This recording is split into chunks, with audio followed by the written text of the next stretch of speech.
शुरू अल्लाह का नाम लेकर जो बड़ा मेहरबान निहायत रहम वाला है। कुरान मजीद की कसम के मोहम्मद पैगंबर खुदा है।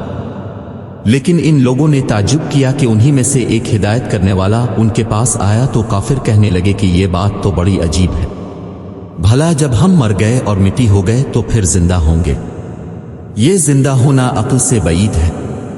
उनके जिस्मों को जमीन जितना खा खा कर कम करती जाती है हमें मालूम है, और हमारे पास तहरीरी याददाश्त भी है।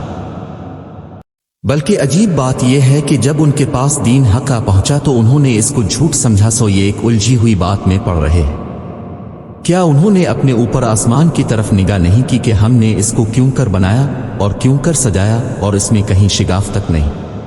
और जमीन को देखो, इसे हमने फैलाया और इसमें पहाड़ रख दिए और इसमें हर तरह की खुशनुमा चीजें उगाएं ताकि रुजू लाने वाले बंदे हिदायत और नसीहत हासिल करें। और आसमान से बरकत वाला पानी उतारा और इससे बाग व बस्तान उगाए और खेती का अनाज और लंबी लंबी खजूरें जिनका गाभा तहबा तह होता है। ये सब कुछ बंदों को रोजी देने के लिए किया है। और इस पानी से हमने शहर मुर्दा यानी जमीन उफ्तादा को जिंदा किया। बस इसी तरह क़यामत के रोज निकल पड़ना है।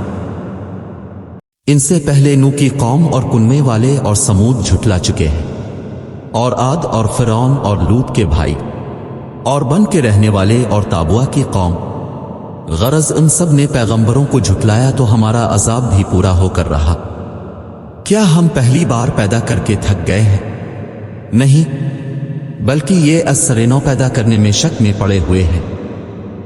और हम ही ने इंसान को पैदा किया है और जो ख्यालात उसके दिल में गुजरते हैं हम उनको जानते हैं, और हम उसकी रगजान से भी इससे ज्यादा करीब हैं।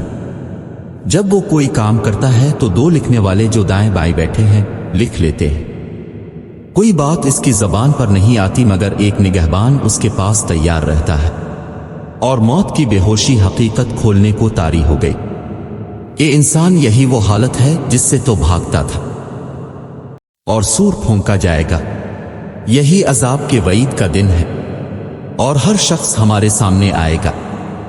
एक फरिश्ता इसके साथ चलाने वाला होगा और एक उसके अमलों की गवाही देने वाला। ये वो दिन है कि इससे तो गाफिल हो रहा था, अब हमने तुझ पर से पर्दा उठा दिया, तो आज तेरी निगाह तेज है। और उसका हम नशीन फरिश्ता कहेगा कि ये अमाल नामा मेरे पास हाजिर है।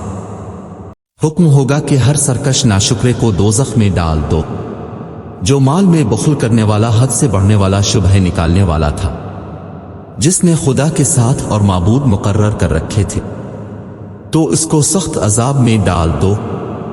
इसका साथी शैतान कहेगा कि हमारे परवरदिगार में ने इसको गुमराह नहीं किया था, बल्कि ये आप ही रास्ते से दूर भटका हुआ था। खुदा फरमाएगा कि हमारे हुजूर में रद्दोकद न करो, हम तुम्हारे पास पहले ही अजाब की वईद भेज चुके थे। हमारे यहां बात बदला नहीं करती और हम बंदों पर जुल्म नहीं किया करते। इस दिन हम दोज़ख से पूछेंगे कि किया तो भर गई, वो कहेगी कि कुछ और भी है। और बेहिश्त परहेजगारों के करीब कर दी जाएगी कि मुतलक दूर ना होगी। यही वो चीज है जिसका तुमसे वदा किया जाता था, यानी हर रुजू लाने वाले, हिफाजत करने वाले से, जो खुदा से बन देखे डरता है और रुजू लाने वाला दिल लेकर आया। इसमें सलामती के साथ दाखिल हो जाओ, ये हमेशा रहने का दिन है। वहां वो जो चाहेंगे उनके लिए हाजिर है, और हमारे यहां और भी बहुत कुछ है।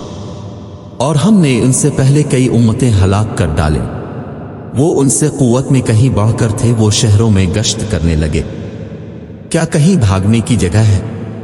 जो शख्स दिल आगाह रखता है या दिल से मुतवज्जे होकर सुनता है, इसके लिए इसमें नसीहत है।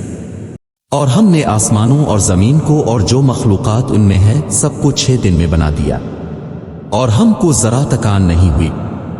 तो जो कुछ ये कुफ्फार बिकते हैं, इस पर सब्र करो, और आफताब के तुलू होने से पहले और उसके गुरूब होने से पहले अपने परवरदिगार की तारीफ के साथ तस्बीह करते रहो, और रात के बाज़ औकात में भी और नमाज के बाद भी इसके नाम की तस्बीह किया करो। और सुनो, जिस दिन पुकारने वाला नजदीक की जगह से पुकारेगा, जिस दिन लोग चीख यकीनन सुन लेंगे, वही निकल पड़ने का दिन है। हम ही तो जिंदा करते हैं और हम ही मारते हैं, और हमारे ही पास लूट कर आना है। اس دن زمین ان پر سے پھٹ جائے گی اور وہ جھٹ پٹ نکل کھڑے ہوں گے۔ یہ جمع کرنا ہمیں آسان ہے۔ یہ لوگ جو کچھ کہتے ہیں ہمیں خوب معلوم ہے اور تم ان پر زبردستی کرنے والے نہیں ہو۔ پس جو ہمارے عذاب کی وعید سے ڈرے اس کو قرآن سے نصیحت کرتے رہو۔